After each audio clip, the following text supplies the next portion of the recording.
40 વર્ષ પહેલા આપણા ગામડા કેવા દેખાતા હતા, ત્યાંના લોકો પોતાનું ઘર કેવી રીતે ચલાવતા હતા, ત્યાંના ખેડૂતો ખેતી કેવી રીતે કરતા હતા અને પશુપાલનમાં તેઓ કયા પ્રાણીઓ ઉછેરતા હતા. અને અંતે આપણે જાણીશું કે આજકાલ બધા પુરુષો ગામડાની છોકરીઓ સાથે લગ્ન કેમ કરવા માંગે છે. મિત્રો, આ 1980ના દાયકાનો યુગ છે, જ્યારે ભારત જેવા ગરીબ દેશમાં ટેકનોલોજી, રેડિયો અને ટીવી લોકોના ઘર સુધી પહોંચવા લાગ્યા હતા. લોકો એ વાત પર વિશ્વાસ નથી કરી શકતા કે જે સિનેમા એક સમયે પૈસા આપીને થિયેટરોમાં જોવા મળતું હતું, તે હવે ટીવી અને દૂરદર્શન દ્વારા દરેક ગામે ગામ પહોંચી રહ્યું છે. તે જમાના આજના જેટલા મોંઘા નહોતા.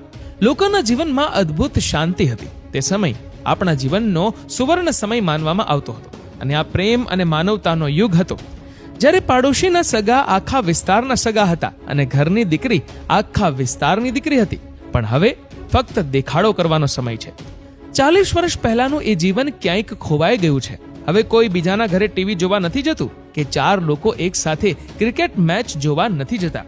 આજે ટેકનોલોજીએ કામ સરળ બનાવ્યું છે, પણ સાથે સાથે માનવીઓને એકબીજાથી અલગ પણ કરી દીધા છે.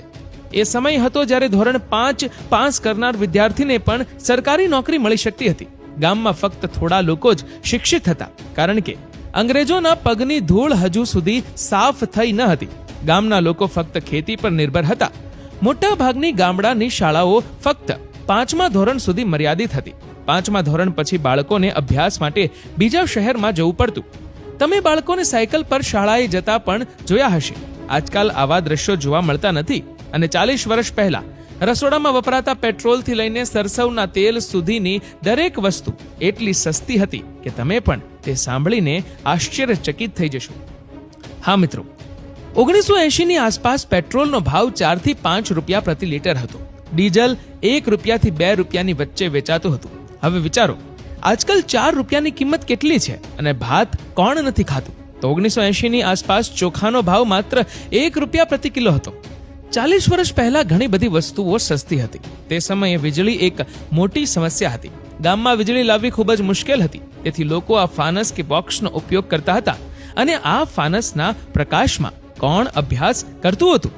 ચાલો જાણીએ, કારણ કે આજની પેઢીને કદાચ ખબર નહીં હોય કે એક સમયે ફાનસ નામની કોઈ વસ્તુ હતી. દુનિયાની સૌથી મોટી ઇમારતમાં રહેવાથી પણ ગામડાના ઘર જેવું આરામ નહીં મળે. ગામડાના ઘરો ગામની ઓળખ હતા, જેના કારણે ગામ ગામડું બની ગયું. તે દિવસોમાં કેટલીક ઇમારતો એવી હતી જે માણસની વિકાસની ઈચ્છાને કારણે નાશ પામી હતી.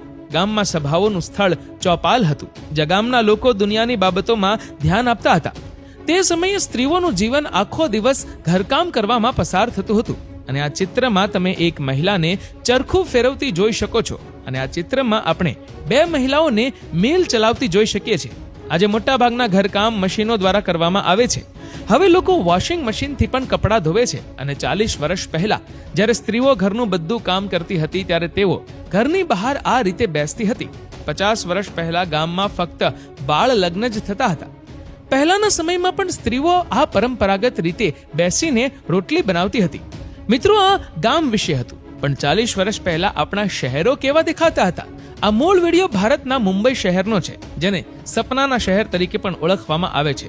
તો શું તમે જોયું છે કે 40 વર્ષ પહેલા મુંબઈ, તેના લોકો અને મુંબઈની શેરીઓ કેવી દેખાતી હતી? તમે જોઈ શકો છો કે લોકોની દિનચર્યા, વાહનો અને રસ્તાઓ અમને કેવા લાગે છે. અને આ શહેરો 40 વર્ષ પહેલા જેવા દેખાતા હતા તેવા જ હતા. આજકાલ આ દ્રશ્ય સંપૂર્ણપણે બદલાઈ ગયું છે. તે સમયગાળો સિનેમા જગત માટે પણ સુવર્ણ યુગ હતો. એવું પણ માનવામાં આવે છે કે 1960 થી 1980 સુધી બોલિવૂડ એટલે કે હિન્દી સિનેમાએ તેનો સુવર્ણ યુગ જોયો. તે સમયે બોલિવૂડ તેની ટોચ પર હતું. રામાયણ અને મહાભારત જેવી ઐતિહાસિક ટીવી સિરિયલો કોણ ભૂલી શકે? તેમણે અમને ફક્ત ટીવી સિરિયલો જ આપી નહીં, પરંતુ તેઓ આપણા માટે એવા લાગણીશીલ પણ હતા કે આજે પણ લોકો તેના વિશે વિચારીને રડે છે. 1980નો દશક એવો સમય હતો જ્યારે બધું સરળતાથી ચાલી રહ્યું હતું.